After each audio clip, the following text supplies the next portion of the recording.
Yan. Yan po yung mga kamag-anak ni Mrs. Dito sa Timonan. Yan. Yan po yung kapatid. Yan. Yan. Ito po yung pinakamaganda. Ayan, yun daw. Yan daw po yung pinakamaganda. Trending yan. Tapanganayan sa magkakapatid. Yung po kanilang tiya. Kapatid ng tatay. Ng aking asawa. Ito po yung pinakamaganda. Ayan. Sila Yung po dalawa yan. nagtatapos sa tindahan. Yan. Ayan o. Siguro po ay kilala ninyo. Tiyan po ay nagbablog. Bueno. Yan po ay lagi nagtitiktok o. Oh, yung mga yan po lagi magkasama sa TikTok o. Oh, yan o. Wala na ako. Sige. Oh. Yan. Dito po kami sa Timonan. Nandito po yung mga kamag-anak ni Mrs. Makita natin yun. Yung sa akin. Eh, salamat po. Ayan mga brothers, dito po ako sa kamag-anak ng Mrs. ko at meron silang namatayan. Ay, dito po sa Timonan, nandito po kami. Yan, dito po yung mga kamag-anak nila. O, yan. Yan.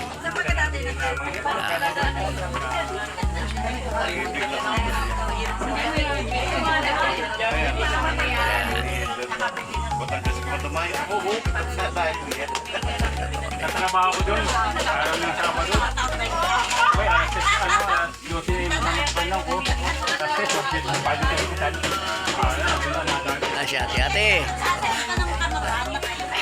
Yan po yung nanay nung namatay. Kilala kita.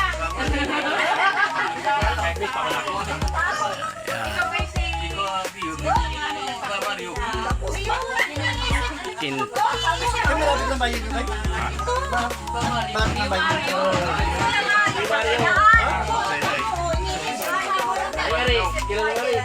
Ay, nakikita na ay. Kuya Bio. Ayan. Ayan. Hindi na po magkakilala sa tagal na ng panahon. Ngayon lang nagpangipangita. Kung hindi pa po mayroong mamamatay, hindi magpapangipangita yung magpipinsang yan. Ano. Kaya hindi na po magkakakilala. Kailangan po pala may mayroong pang mamatay para lang magkakilala.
sisap yan.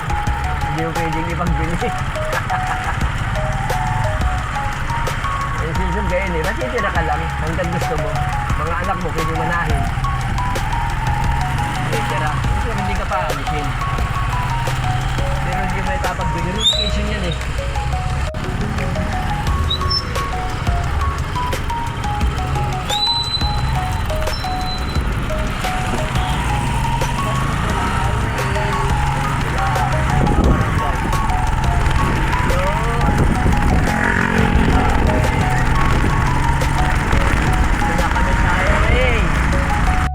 Mga brothers, ito po yung simbahan ng Atimaw na patio.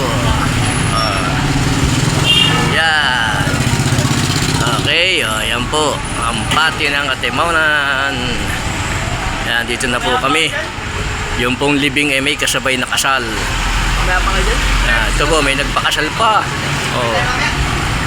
Yan. Ito po. Yan. Nauna po yung kasal bago ang libing.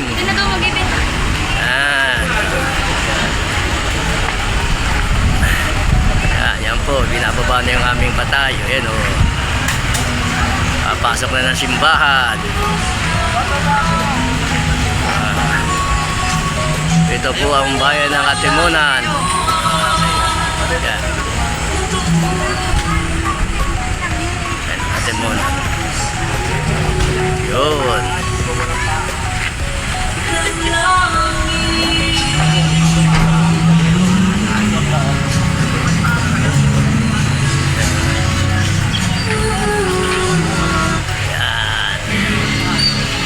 Ito po ang simbahan ng Atimunan. Ito po. Yan. Yan.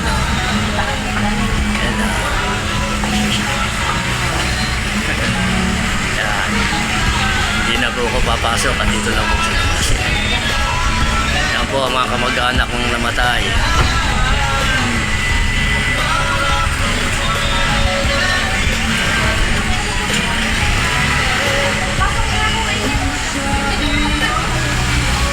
Okay,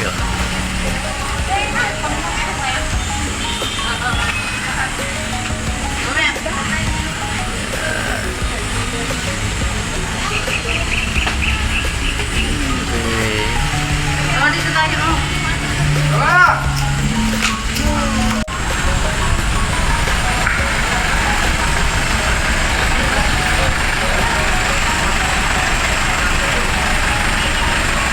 Dami nang nakipaglibing mga brothers.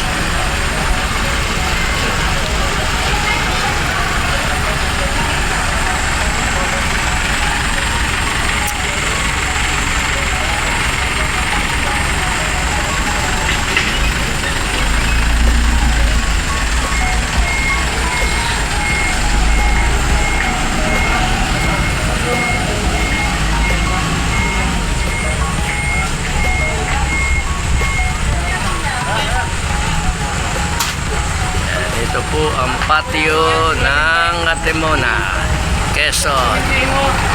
Maraming salamat po.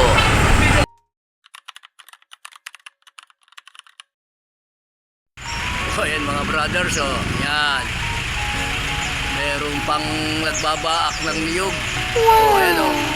Uy, kaganda naman o. Kaganda ng view dito sa Atimunan talaga o. Napakaunlad na ng Atimunan. May hudyo pa. Hudyo. Ano? Oh.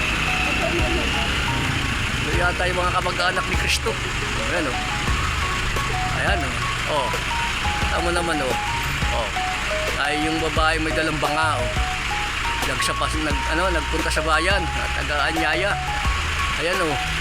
Ang nasumpungan niya, yung mga hudyo. Tapos itong mga nagbabaak ng niyog o. Ayan o. Ayan o. Oh, ayan o. Tama, ganda ng niyog niya. Oh.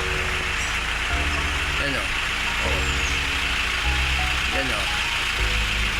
Inalaban niyo mga brother kung sino yan. Ayan o. Yan. Kilala niya kung sino yan. Ito yata yung tumusok kay Kristo nung minsan eh. Hindi ba ito yung tumusok sa tagiliran ni Kristo nung malay? Ng ating Panginoon sa Kristo. Yan. Oh, yan. Sino ba ito? Si Moises? Hindi siguro. Yan. Okay. Ganda no? Tapos yung swimming pool. Yeah, ito pa isa maganda dito sa Timonan mga brothers. Ayan ah. Oh, ayan ah. Ayan ah. Ganda, hindi ba? Oh. Wow! Ayan ah. Maunlad na itong Katimunan ngayon eh. Oh, ito yung kanila simbahan dito. Oh, ayan oh. Oh, ayan oh. Ah, laki, taas oh. Oh, ayan. Simbahan oh. Ayan. Taas ang simbahan nila. Oh.